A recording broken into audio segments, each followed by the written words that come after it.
या so hello dear student.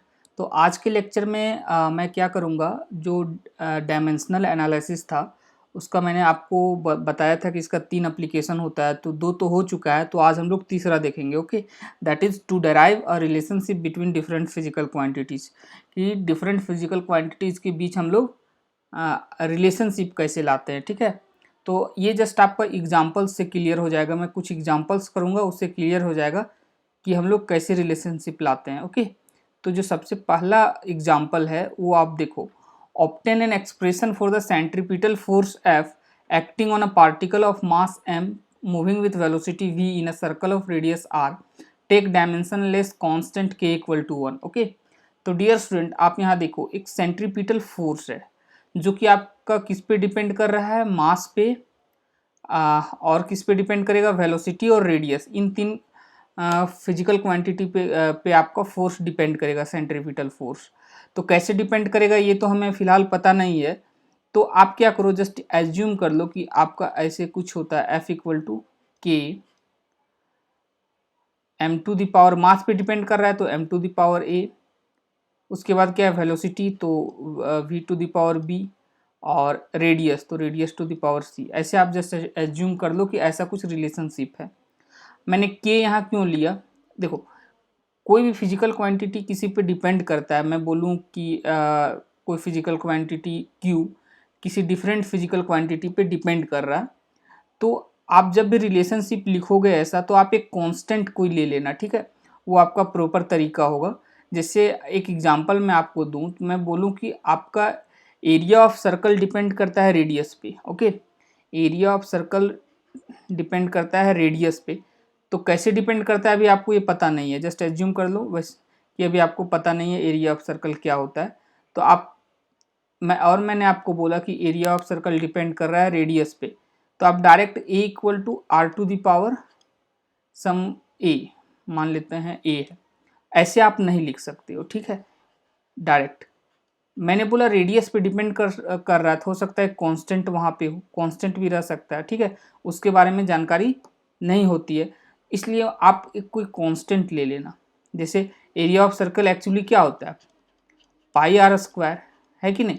तो proper तरीका लेने का है ये है कि आप a equal to k r to the power a लिख दो। ठीक है, तो यहाँ आपका वैसे आपको पता है एरिया क्या होता है, पाई आर स्क्वायर होता है, तो k इक्वल टू क्या होगा, पाई, और r इक्वल टू क्या, a इक्वल टू क्या होगा, a इक्वल टू आपका होगा 2। ठीक है, तो रेडियस पे डिपेंड कर रहा है, तो आप जब भी लिखोगे तो एक कांस्टेंट ले लेना। ओके, ये आपका डायमेंशनलेस कांस्टेंट होगा जो भी क्वेश्चंस होगा, तो ये आप थोड़ा ध्यान में रखना। तो वही है कि आपका मास, वेलोसिटी और रेडियस पे डिपेंड कर रहा है, तो मैंने कांस्टेंट के ले लिया है, और उसकी जानकारी यहाँ दे दी गई है कि k इक्वल टू 1 है और डायमेंशन लेस है। तो जस्ट आप 1 पुट कर दो, और डायमेंशन लेस है तो इसे कंसीडर ही नहीं करना है। ठीक है, अब आप क्या करो, दोनों तरफ डायमेंशन ले लो। तो ठीक है, तो क्या होगा आपका dimension of force equal to dimension of, इधर आप डायमेंशन लोगे तो के को तो कंसीडर नहीं करना है, ये तो डायमेंशन लेस है, इसका वैल्यू 1 है। Dimension of mass to the power a, ठीक है, और उसके बाद डियर स्टूडेंट ये क्या हो जाएगा, के तो 1 है। ठीक है, और velocity to the power b, और radius to the power c. ठीक है, अब देखो यहाँ से आपका फोर्स का डायमेंशन क्या होता है, M L T to the power -2। ठीक है, और उसके बाद ये m to the power a हो जाएगा, m to the power a, और ये आपका क्या हो जाएगा, l वेलोसिटी का क्या होता है LT-1, ये b, और रेडियस आपका लेंथ है तो ये आपका c हो जाएगा। ठीक है, ये आप बाहर ही लिख दो a को। ओके, अब देखो यहाँ से m l t to the power -2 है ये।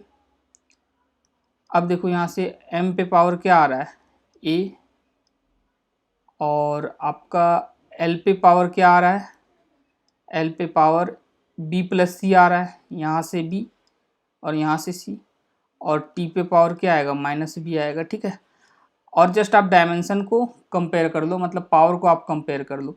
तो ए इक्वल टू क्या आएगा 1 आएगा। बी प्लस सी क्या आएगा, बी प्लस सी आपका क्या आएगा, बी प्लस सी एल का पावर भी 1 है, ठीक है। और माइनस बी इक्वल टू क्या आ जाएगा -2, तो यहाँ से आपका b इक्वल टू क्या आ गया 2, और यहाँ से जब इसे आप सॉल्व करोगे तो b इक्वल टू 2 आ गया, तो c इक्वल टू क्या आएगा, b 2 इधर आ जाएगा तो c इक्वल टू -1, तो a इक्वल टू 1 आ गया, b इक्वल टू 2 आ गया और c इक्वल टू -1 आ गया, ठीक है। a इक्वल टू आपका क्या आ गया 1 आ गया, और उसके बाद c इक्वल टू क्या है -1, और b इक्वल टू 2 आ गया, ठीक है, b इक्वल टू 2। अब जस्ट यहाँ आप वैल्यू पुट कर दो, आपका रिलेशन आ जाएगा। आप तो आपका f इक्वल टू क्या आ जाएगा, k तो 1 है, m to the power a, तो a आपका 1 है, a आपका 1 है, और उसके बाद क्या है dear student, v to the power b, तो b कितना है, b आपका 2 है, और r to the power c, c कितना है -1, c आपका क्या है, c आपका -1 है, ओके। तो c इक्वल टू -1 हो गया, तो ये आपका क्या आ गया f इक्वल टू mv²/r, यही आपका सेंट्रीपिटल फोर्स होता है, ओके। अब देखते हैं हम नेक्स्ट क्वेश्चन क्या है। Suppose that the period of oscillation of a simple pendulum depends on mass m of the bob, length l of the pendulum and acceleration due to gravity g at the place, derive the expression for its time period using method of dimension, ठीक है। तो आपका period मतलब time period का बात यहाँ हो रहा है, ठीक है, टाइम पीरियड। तो time period of oscillation of a simple pendulum किस पे डिपेंड कर रहा है, मास पे डिपेंड कर रहा है, लेंथ पे डिपेंड कर रहा है, और acceleration due to gravity G पे डिपेंड कर रहा है, ठीक है। तो आपको डेराइव करना है expression for its time period, time period का क्या होगा एक्सप्रेशन। तो देखो तरीका क्या है, मैंने आपको बताया कि t इक्वल टू किस पे डिपेंड कर रहा है, मास पे, तो आपको एक कांस्टेंट ले लेना है k, ठीक है। उसके बाद जिस पे डिपेंड कर रहा है मास पे, तो mass to the power a, और किस पे लेंथ पे, तो l to the power b, और किस पे कर रहा है gravity, to gravity due to acceleration that is g, ठीक है। तो ऐसे आपको लिख देना है, ठीक है। अब क्या करो आप, कि आपका यहाँ डायमेंशन लेस होगा, ये आप ध्यान में रखना, ठीक है, कि आपका एक डायमेंशन लेस कांस्टेंट होगा।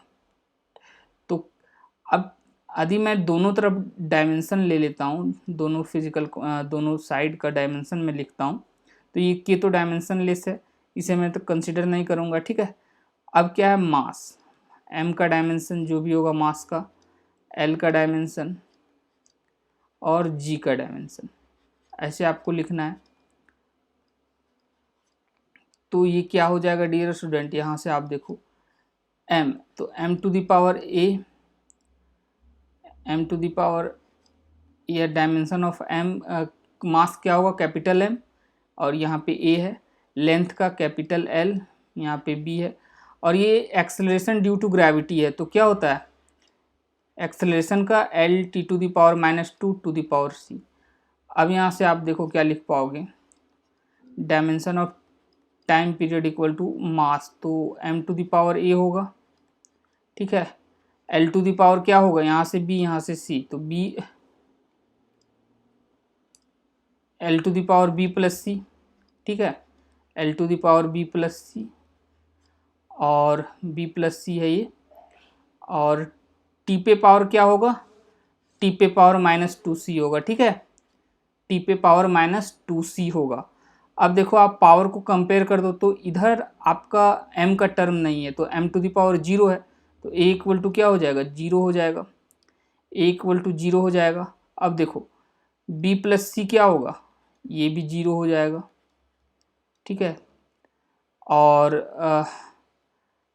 क्या -2c क्या होगा 1 होगा, तो यहाँ से आप c इक्वल टू क्या लिख सकते हो -1/2, c इक्वल टू क्या लिखोगे आप -1/2, ओके। तो ये आपका c आ गया, और यहाँ b plus c equal to 0 है, तो c इक्वल टू -1/2, तो b इक्वल टू क्या आ जाएगा, b इक्वल टू आपका आ जाएगा 1/2, ठीक है।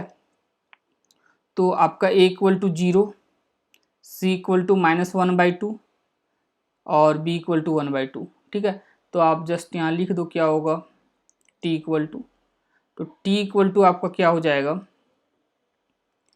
के times mass to the power 0। ठीक है, ए इक्वल टू 0 आया है, उसके बाद आपका l to the power 1/2, b equal to 1/2 आया, उसके बाद ये क्या हो जाएगा, जी टू द पावर -1/2। ठीक है, अब यहाँ से आपका क्या हो जाएगा, ये के और ये L to the power 1/2 divided by g to the power 1/2, और इसे आप लिख सकते हो k under root L by g. ठीक है, ऐसा आप टाइम पीरियड आएगा, k equal to under root L by g. तो जस्ट आप इतना लिख देना, और आपको के का वैल्यू पता होगा, यदि आपको टाइम पीरियड का एक्सप्रेशन पता होगा सिंपल पेंडुलम का, कि के इक्वल टू 2 पाई होता है। ठीक है, बट यहाँ आप नहीं भी लिखोगे चलेगा, क्योंकि अभी तो आप डायमेंशन एनालिसिस से आप के बारे में कुछ नहीं बता पाओगे, तो आप जस्ट लिख देना टी इक्वल टू के अंडर रूट एल बाई जी, और वैसे के का वैल्यू क्या होता है, 2 पाई होता है। ठीक है, बट ये डायमेंशन से आप नहीं निकाल पाओगे कि के इक्वल टू 2 पाई होता है। तो ये हो गया आपका के under root L by g. ठीक है, उसके बाद नेक्स्ट क्वेश्चन देखते हैं। द फ्रिक्वेंसी म्यू, ये आपका म्यू है, ठीक है, of vibration of a stressed string depends upon its length, its mass पर unit length m, the tension T in the string, obtain dimensionally an expression for frequency mu। ठीक है, तो अब देखो आप, तो वही तरीका है, क्या पूछा गया आपको, फ्रीक्वेंसी। तो आप जस्ट एज्यूम कर लो कि frequency that is mu is equal to k, constant तो आपको लेना ही है, लेंथ पे डिपेंड कर रहा है, तो आप एल टू दी पावर ए ले लो, और मास पर यूनिट लेंथ तो एम टू दी पावर क्या ले लोगे आप, बी ले लो।